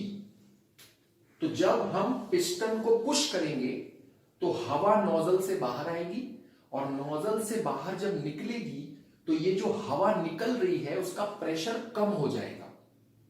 अब इस बॉटल के अंदर देखो, बॉटल के अंदर वाली जो हवा है वो तो मूव नहीं कर रही, वो तो रुकी है। और क्योंकि बॉटल के अंदर की हवा रुकी है तो बॉटल के अंदर जो प्रेशर है, इसको मैं P नॉट लिख रहा हूं, ये ज्यादा है। तो बॉटल के अंदर का प्रेशर ज्यादा है, और बॉटल के मुंह के ऊपर, बॉटल का ये जो माउथ है, बॉटल के माउथ के ऊपर जो प्रेशर है वो कम है, बॉटल के अंदर प्रेशर ज्यादा है। एक बार फिर से समझो, जब हम पिस्टन को पुश करेंगे तो हवा नोजल के बाहर आएगी, नोजल के बाहर आते समय हवा की स्पीड बहुत ज्यादा हो जाएगी। क्यों स्पीड क्यों ज्यादा होगी? क्योंकि नोजल का एरिया कम है, एरिया कम है तो स्पीड बढ़ेगी हवा की। तो जब हवा नोजल के बाहर आएगी तो स्पीड बढ़ जाएगी, और स्पीड बढ़ती है तो प्रेशर कम हो जाता है। तो ये जो हवा निकल रही है इसका प्रेशर लो है, जबकि बॉटल के अंदर जो हवा है वो रुकी पड़ी है। हवा जो चल रही है वो बॉटल के ऊपर चल रही है, बॉटल के अंदर थोड़ी चल रही है। तो बॉटल के अंदर की हवा रुकी है, और रुकी हुई हवा है तो प्रेशर उसका ज्यादा है। तो बॉटल के अंदर वाला प्रेशर ज्यादा है, बॉटल के ऊपर प्रेशर कम है। और क्योंकि बॉटल के ऊपर का प्रेशर कम है और अंदर का प्रेशर ज्यादा है, तो ये जो लिक्विड है ये ज्यादा प्रेशर के कारण ऊपर की तरफ चढ़ने लगता है, क्योंकि अंदर वाली जो हवा है वो इसको दबाती है। और ये जो लिक्विड अंदर आपने भरा है, लिक्विड बेसिकली दवाई है, कीड़े मारने की दवा है। तो ये जो कीड़े मारने की दवा आपने भरी है ये ऊपर चढ़ के बॉटल के मुंह के पास आने लगती है, और एक बार जब दवा ऊपर चढ़ के आती है तो पीछे से आने वाली हवा उसको उड़ा देती है, इसको छोटी छोटी ड्रॉप्स में उड़ा डालती है ऐसे। तो ये जो बॉटल के अंदर भरी हुई दवा थी, कीड़े मारने की दवा, ये पूरी स्प्रे हो जाती है, मतलब चारों तरफ फैल जाती है और कीड़े मर जाते हैं। तो ये जो इसको कहते हैं हम लोग स्प्रेयर, ये स्प्रे करने का काम करता है, तो दिस इज कॉल्ड स्प्रेयर। तो ये जो स्प्रेयर का एक्शन है ये भी बर्नौलीज थ्योरम पर बेस्ड है। आई होप कि आपको ये स्प्रेयर एक्शन अच्छे से क्लियर हुआ होगा। एक और एप्लीकेशन बताता हूं, वैसे तो बहुत सारे बता चुका हूं, एक और बताता हूं, रियल लाइफ में बर्नौली थ्योरम को अप्लाई होते हुए आप देखते हो। कभी भी गहरा पानी होता है तो वो शांत होता है, वो ज्यादा हलचल नहीं करता है। और अगर छिछला पानी है, शैलो वाटर है, डीप नहीं है, तो अगर कम गहराई है, शैलो वाटर है, तो वो बहुत ज्यादा हलचल होती है, उसमें बहुत उछलता कूदता है वो पानी। एक कहावत भी है, गहरा जो पानी है वो थमा हुआ रहता है। हिंदी में इस कहावत को इस तरह कहा जाता है, पता नहीं आपने सुनी होगी कि नहीं सुनी होगी। हिंदी में कहते हैं अधजल गगरी छलकत जाए। अधजल आधा जल, गगरी मतलब बर्तन, तो जिस बर्तन में आधा पानी होता है, छलकत जाए, छलकता बहुत है वो। ये जो कहावत है उन लोगों के लिए कही जाती है जो लोग जिनको नॉलेज कम होती है दिखाते ज्यादा है, टैलेंट कम है दिखाते ज्यादा है, उनके ये कहावत कही जाती है। जो लोग ज्यादा टैलेंटेड है वो दिखाते नहीं, जिनके पास कम है वो शो ऑफ ज्यादा करते हैं। तो इस तरह की ये कहावत कही गई है। तो आपने अगर सुनी हो तो अच्छी बात है। इसका इंग्लिश वर्जन और दूसरी भाषाओं में भी इसके कहावत के वर्जन होते हैं, आपकी अपनी भाषा में भी जो भी वर्जन होगा इसका। तो जो गहरा पानी होता है, पानी में अगर गहराई है तो वो ज्यादा छलकता नहीं है। तो जिन लोगों में नॉलेज ज्यादा है, जो लोग ज्यादा टैलेंटेड है, वो ज्यादा दिखावा नहीं करते, शो ऑफ नहीं करते अपनी नॉलेज का। जिनको कम है वो दिखाने में ज्यादा विश्वास करते हैं, लेकिन जिनके पास ज्यादा है वो दिखाते नहीं है। कहावत ऐसा कहती है। तो ये जो गहरा पानी होता है वो ठहरा हुआ होता है, वो ज्यादा उछलता कूदता नहीं है, छलकता नहीं है गहरा पानी। ये बर्नौलीज थ्योरम की वजह से होता है। गहरा पानी मतलब ज्यादा प्रेशर, ज्यादा प्रेशर मतलब स्पीड कम होगी तो ज्यादा छलकेगा नहीं। तो जो गहरा पानी है उसमें ज्यादा प्रेशर है तो उसकी स्पीड बहुत कम रहती है, वो छलकता नहीं है। लेकिन जो कम गहरा पानी है, कम गहरा पानी मतलब प्रेशर इज लो, तो उसकी रफ्तार बढ़ने लगती है। तो जैसे जैसे गहराई कम होती है यानी प्रेशर कम होता है, स्पीड आनी शुरू होती है और पानी छलकना शुरू होता है। तो कम गहरा पानी छलकता बहुत है, ज्यादा गहराई वाला अगर पानी है तो वो शांत रहता है। तो गहरा जो पानी है वो शांत रहता है। ज्यादा टैलेंटेड लोग दिखावा नहीं करते। तो ये कहावत इस तरह से बनाई गई है। मैं कहावत का डिस्कशन नहीं कर रहा हूं, मैं बर्नौलीज थ्योरम का डिस्कशन कर रहा हूं। मैं आपको यह समझा रहा हूं कि गहरा पानी शांत क्यों होता है। क्योंकि जो गहरा पानी है उसमें प्रेशर ज्यादा है तो स्पीड कम रहती है। स्पीड कम मतलब शांत रहता है, ज्यादा छलकता नहीं है। तो आई होप कि समझे होगे। एक और चलो एग्जांपल देता हूं, इतने सारे दिए हैं तो एक और देता हूं। आपने देखा होगा कि अब आजकल तो ऐसा नहीं होता, लेकिन पहले के जमाने में चूल्हे पे खाना बनता था।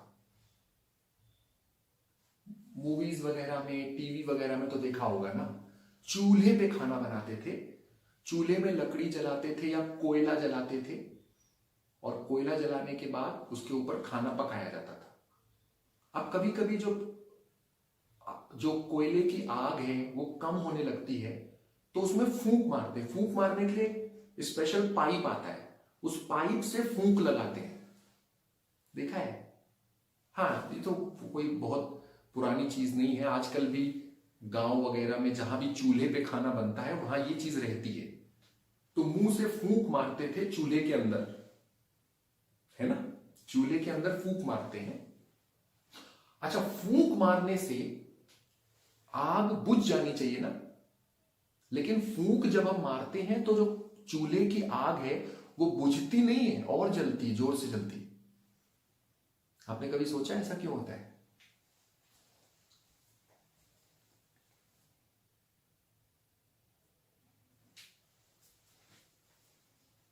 आपने कभी सोचा? चलिए मैं बताता हूं ऐसा क्यों होता है। तो जब हम फूंक मारते हैं तो फूंक मारने से हवा चलती है, हवा मूव होती है, और हवा मूव होती है मतलब हवा की स्पीड बढ़ती है, और स्पीड बढ़ती है तो प्रेशर कम हो जाता है। तो जब आप चूल्हे में फूंक लगाते हो तो क्योंकि हवा की स्पीड बढ़ती है तो हवा का जो प्रेशर है वो कम होता है, और जब प्रेशर कम होगा तो आसपास जो हवा है वो चूल्हे में आनी शुरू हो जाएगी। आसपास जो हवा मौजूद है उसका तो प्रेशर ज्यादा है, और हवा हाई प्रेशर से लो प्रेशर की तरफ जाती है।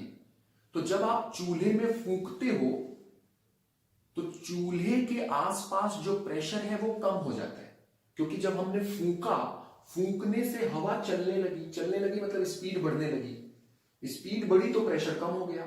तो चूल्हे में जब हम मुंह से फूंकते हैं तो चूल्हे के आसपास जो प्रेशर है वो कम हो जाता है। तो जो चूल्हे से थोड़े दूर की हवा है वो चूल्हे में आने लगती है, क्योंकि दूर वाली हवा का प्रेशर ज्यादा है और चूल्हे के आसपास हवा का प्रेशर कम है, तो ज्यादा प्रेशर वाली हवा कम प्रेशर की तरफ आने लगती है, तो चूल्हे में और हवा आती है, एंटर होती है चूल्हे में।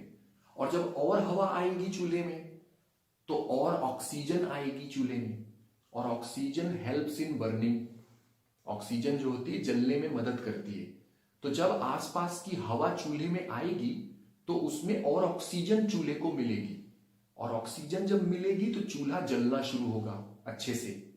तो जब हम चूल्हे में फूकेंगे तो चूल्हा बुझेगा नहीं बल्कि और अच्छा जलेगा, क्योंकि उसको ऑक्सीजन ज्यादा मिलेगी फूकने के बाद। तो इसलिए चूल्हे पे खाना बनाते समय जब चूल्हा थोड़ा ठंडा पड़ने लगता है, उसकी जो आग है वो कम होने लगती है, तो हम फूंक मारते हैं। फूंक मारने से वो वापस अच्छे से जलना शुरू हो जाता है, क्योंकि उसको ज्यादा ऑक्सीजन मिलती है। ये बर्नौलीज थ्योरम का रियल लाइफ एप्लीकेशन है। एक बहुत ही इंपॉर्टेंट बर्नौलीज थ्योरम का एप्लीकेशन है रियल लाइफ में, बहुत इंपॉर्टेंट है, एरोप्लेन का आसमान में उड़ना। आज मैं आपको यह सिखाऊंगा कि एरोप्लेन किस तरह से आसमान में टेक ऑफ करता है और आसमान में टिका रहता है। अब देखो, जो कोई भी चीज ऊपर हवा में टिकी तो नहीं रह सकती, क्योंकि ग्रेविटी तो उसको नीचे खींचेगी। तो जो एरोप्लेन है उसको भी ग्रेविटी नीचे खींच रही होती है, लेकिन वो बर्नौलीज थ्योरम की वजह से ऊपर आसमान में टिका रहता है। तो मैं समझाने जा रहा हूं कि एरोप्लेन जो होता है वो क्यों आसमान में रुका रहता है, क्यों नहीं वो जमीन पे आ जाता। अगर कभी जमीन पे आ जाएगा तो हम कहते हैं प्लेन क्रैश हो गया। तो क्यों एरोप्लेन क्रैश नहीं होता है? तो बर्नौलीज थ्योरम की वजह से जो एरोप्लेन है वो हवा में टिका रहता है, ऊंचाई पे रुका रहता है, वो नीचे नहीं उतर पाता। मैं समझाने जा रहा हूं ऐसा क्यों होता है। अगर आप कभी एरोप्लेन के विंग्स को देखेंगे, एरोप्लेन के जो पंख हैं, जो विंग्स हैं, उसको देखेंगे तो आपको ऐसा नजर आता है।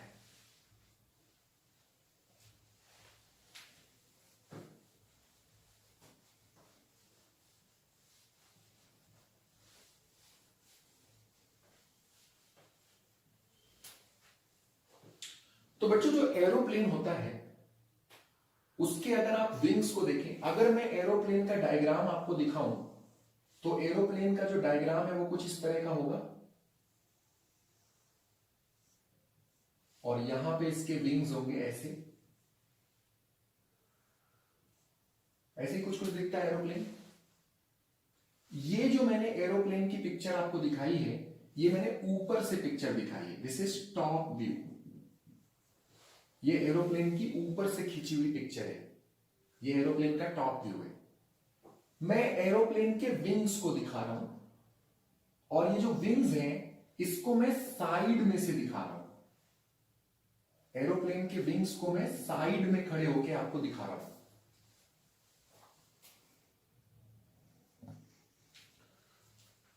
तो I am showing you the side view of wings. Aeroplane के पंख का साइड पिक्चर। बेटा, ये जो एरोप्लेन के पंख होते हैं ये ऊपर से थोड़े कर्व होते हैं, ऊपर से थोड़े घुमावदार इस तरह के होते हैं। तो अगर आप साइड व्यू देखोगे तो साइड व्यू आपको कुछ ऐसा नजर आएगा, ऊपर से थोड़े घुमावदार होते हैं, नीचे फ्लैट होता है। साइड पिक्चर ऐसी होती है। तो एरोप्लेन के जो पंख हैं ये ऊपर की तरफ थोड़ा सा घुमावदार होते हैं, थोड़ा थोड़ा ऐसे ऊपर से थोड़े ये घुमावदार होते हैं, और नीचे से बिल्कुल फ्लैट होते हैं।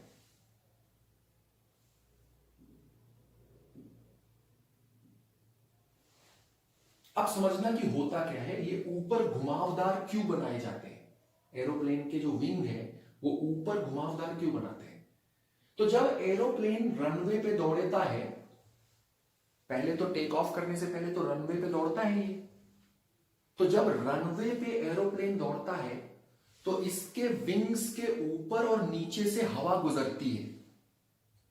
ये जो एरोप्लेन के विंग है, विंग के ऊपर और नीचे से हवा गुजरती है जब एरोप्लेन रनवे पे दौड़ता है। तो विंग के ऊपर और विंग के नीचे हवा गुजरती है। लेकिन देखिए नीचे तो फ्लैट है, ऊपर कर्व है। कर्व मतलब रास्ता ज्यादा है, ऊपर डिस्टेंस ज्यादा है। तो जब हवा विंग के ऊपर से गुजरेगी तो क्योंकि ऊपर उसको ज्यादा डिस्टेंस कवर करना है और नीचे फ्लैट है, तो नीचे कम डिस्टेंस कवर करना है, ऊपर ज्यादा डिस्टेंस कवर करना है। और हवा एक साथ ही विंग के दूसरी तरफ पहुंचेगी, चाहे ऊपर से चाहे नीचे से, एक साथ ही दूसरे साइड पे हवा को पहुंचना है। तो जो हवा सामने से टकरा रही है, सामने से जो हवा टकराती है वो विंग के ऊपर से होते हुए और विंग के नीचे से होते हुए दूसरी तरफ विंग के जाके मिलती है। और इधर से हवा आई थी, थोड़ी हवा ऊपर गई और थोड़ी हवा नीचे गई, और ये पूरी की पूरी हवा एक साथ ही विंग के दूसरे एंड पे पहुंचनी चाहिए। एक साथ ही क्यों पहुंचनी चाहिए? क्योंकि जितनी हवा इधर से एंटर हुई है उतनी हवा उधर आके मीट करेगी, वरना दूसरी तरफ हवा फिर कम हो जाएगी, ये तो हो नहीं सकता। तो जितनी हवा फ्रंट साइड से विंग में टकराई है उतनी ही हवा विंग के बैक साइड में आके मिलेगी भी। ये चीज अपने आप होगी कि जब एरोप्लेन रनवे पे दौड़ेगा तो विंग के फ्रंट साइड पे हवा टकराएगी और टकराने के बाद थोड़ी हवा विंग के ऊपर से होके गुजरेगी, थोड़ी विंग के नीचे से होके गुजरेगी, थोड़ी ऊपर से होके गुजरेगी, थोड़ी नीचे से होके गुजरेगी। क्योंकि ऊपर वाला रास्ता, विंग के ऊपर वाला रास्ता कर्व है, ऊपर हमने विंग को थोड़ा सा घुमावदार बनाया है, तो ऊपर जो रास्ता है वो लंबा रास्ता है और नीचे वाला रास्ता फ्लैट है, मतलब छोटा है। और हवा को पहुंचना एक साथ है, चाहे ऊपर से पहुंचे चाहे नीचे से पहुंचे, पहुंचेगी एक साथ। ऊपर का रास्ता लंबा है तो यानी ऊपर वाली स्पीड ज्यादा होती है, तो पंखों के ऊपर हवा की रफ्तार बढ़ती है, पंखों के नीचे हवा की रफ्तार कम हो जाती है। तो ये जो एरोप्लेन का विंग है, विंग के ऊपर हवा की रफ्तार बढ़ती है और विंग के नीचे हवा की रफ्तार कम हो जाती है। तो ऊपर ज्यादा रफ्तार में हवा चलने लगती है, नीचे कम रफ्तार में चलने लगती है। अब ऊपर हवा की रफ्तार बढ़ गई, तो जब हवा की रफ्तार बढ़ेगी तो हवा का जो प्रेशर है वो कम होगा, ऐसा बर्नौली थ्योरम कहती है। अच्छा, हॉरिजॉन्टल फ्लो ही हो रहा है यहां पे, क्योंकि एरोप्लेन जब रनवे पे दौड़ेगा तो हॉरिजॉन्टली दौड़ेगा, तो विंग के ऊपर भी हवा हॉरिजॉन्टल चलेगी, नीचे भी हॉरिजॉन्टल चलेगी। क्योंकि रनवे पर जब प्लेन दौड़ेगा तो प्लेन तो हॉरिजॉन्टल दौड़ रहा है, और जब प्लेन हॉरिजॉन्टल दौड़ रहा है तो विंग्स के नीचे और ऊपर जो हवा फ्लो कर रही है वो हॉरिजॉन्टल फ्लो कर रही है। तो ये जो फ्लो हो रहा है हवा का, ये हॉरिजॉन्टल फ्लो है। और बर्नौली थ्योरम क्या कहती है? हॉरिजॉन्टल फ्लो में अगर स्पीड कम तो प्रेशर ज्यादा, स्पीड ज्यादा तो प्रेशर कम। तो जो हवा का फ्लो हो रहा है वो हॉरिजॉन्टल फ्लो हो रहा है। तो ये जो एरोप्लेन का विंग है, इसके ऊपर हवा की स्पीड ज्यादा है, नीचे हवा की स्पीड कम है। एरोप्लेन का जो पंख है, पंख के ऊपर हवा की स्पीड ज्यादा है, पंख के नीचे हवा की स्पीड कम है। ऊपर ज्यादा स्पीड है तो ऊपर जो प्रेशर है वो कम हो जाएगा, according to Bernoulli theorem. Speed ज्यादा है, प्रेशर कम हो जाएगा। तो ऊपर जो प्रेशर पड़ रहा है वो कम होगा और नीचे स्पीड कम है तो नीचे से ज्यादा प्रेशर पड़ेगा। तो नीचे वाले प्रेशर को मैं P1 लिख रहा हूं, तो नीचे वाला प्रेशर ज्यादा है, ऊपर वाला प्रेशर कम है। ऊपर वाला प्रेशर कम है और नीचे वाला जो प्रेशर है वो ज्यादा है। क्यों ज्यादा है नीचे वाला प्रेशर? क्योंकि नीचे हवा की स्पीड कम है, इसलिए नीचे हवा का प्रेशर ज्यादा है। ऊपर वाला जो प्रेशर है, पंखों के ऊपर जो प्रेशर है, वो प्रेशर कम हो गया है, क्योंकि ऊपर रफ्तार ज्यादा है। और ऊपर रफ्तार क्यों ज्यादा है? क्योंकि ऊपर कर्व किया गया है। ये जो पंख है ये ऊपर से घुमावदार है, नीचे से फ्लैट है। तो जब एरोप्लेन रनवे पे दौड़ेगा तो इसके पंखों के ऊपर जो प्रेशर है वो कम हो जाएगा और पंखों के नीचे प्रेशर बढ़ेगा। और जब बेटा नीचे प्रेशर बढ़ेगा तो यानी नीचे से ऊपर की तरफ फोर्स लगेगा। तो एरोप्लेन को रनवे पे दौड़ाते हैं और रनवे पे दौड़ाते समय इसकी स्पीड बढ़ाते जाते हैं। जब रनवे पे दौड़ता है तो स्पीड बढ़ती है। स्पीड बढ़ने से ये जो प्रेशर का डिफरेंस है ये बढ़ता है। जब स्पीड एरोप्लेन की बढ़ेगी रनवे पर तो उसके पंखों के ऊपर जो प्रेशर की कमी है वो बढ़ेगी और पंखों के नीचे जो एक्स्ट्रा प्रेशर है वो भी बढ़ेगा, यानी प्रेशर का जो डिफरेंस है बढ़ेगा। और जब प्रेशर का डिफरेंस बढ़ेगा तो ऊपर की तरफ जो फोर्स लग रहा है एरोप्लेन के पर वो भी बढ़ेगा। और फिर एक वक्त आता है जब जितना एरोप्लेन का वजन है उससे ज्यादा ऊपर की तरफ फोर्स लगना शुरू होता है।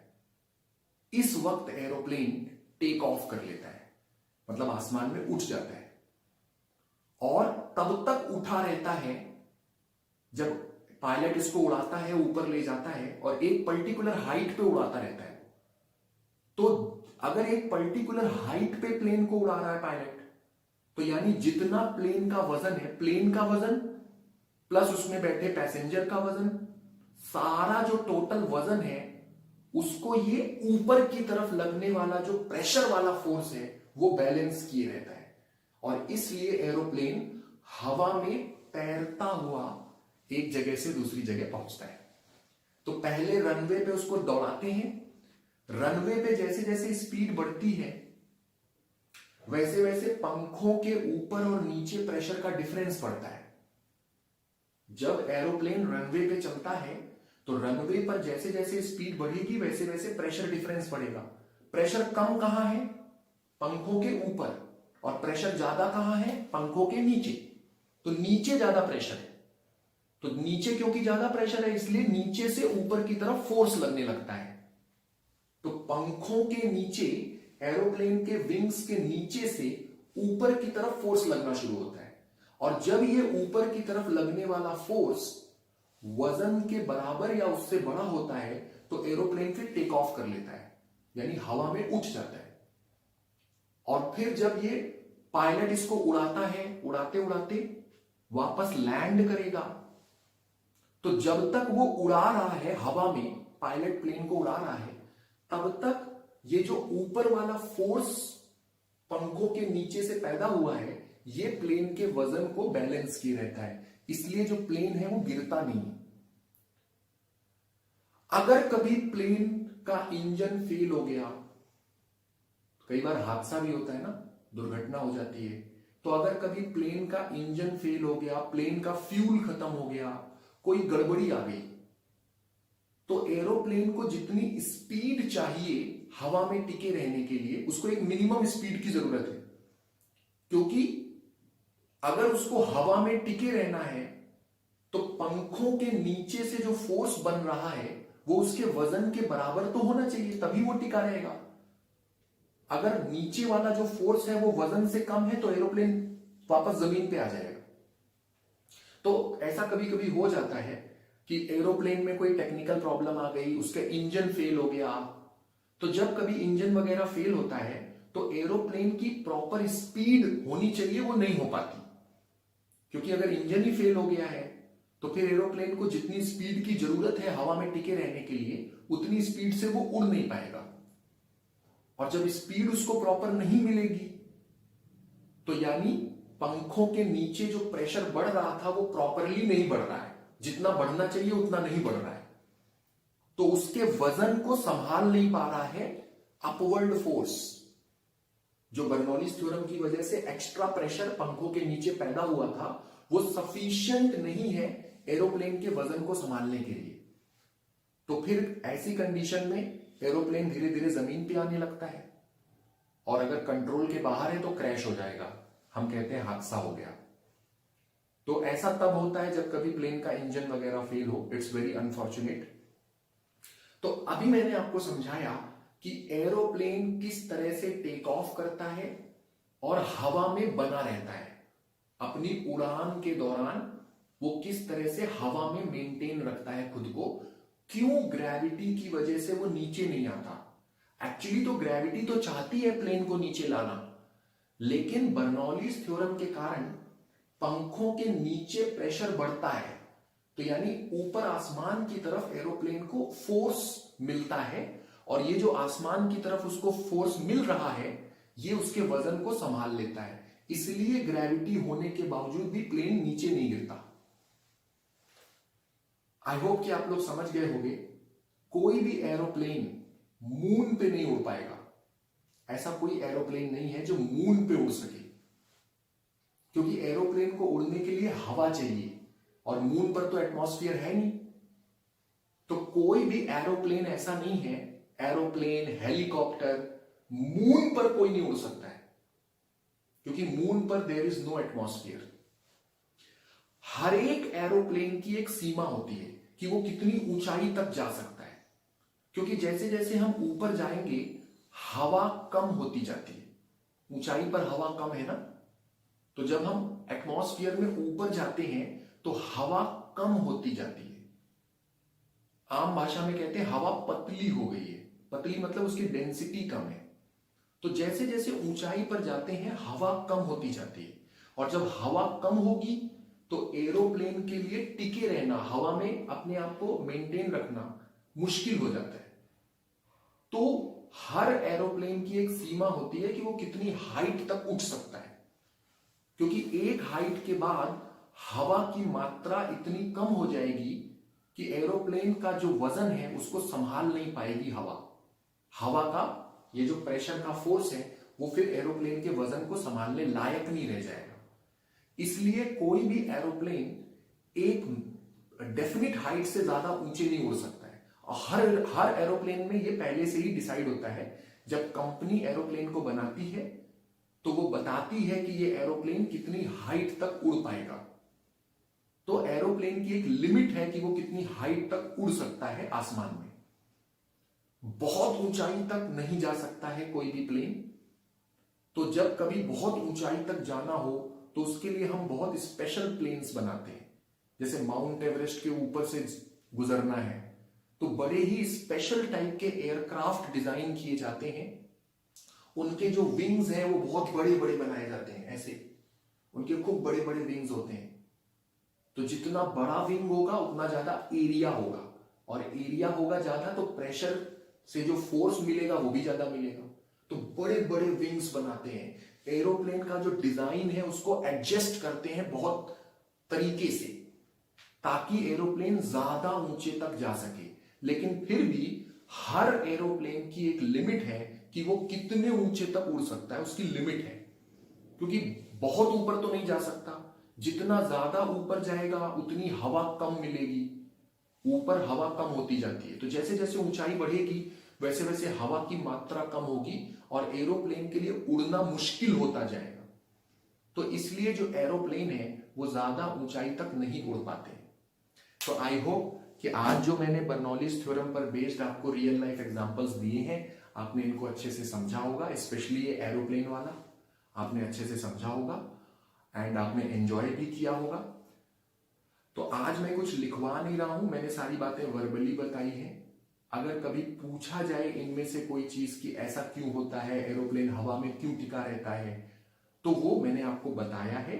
जो मैंने समझाया है वही आपको एक्सप्रेस करना होगा अगर आपसे इस प्रकार का कोई क्वेश्चन पूछा जाए तो आज मैंने आपको बर्नौलीज थ्योरम के रियल लाइफ एग्जांपल्स दिए हैं। आज के सेशन को हम लोग यहीं खत्म करते हैं। That's all for today.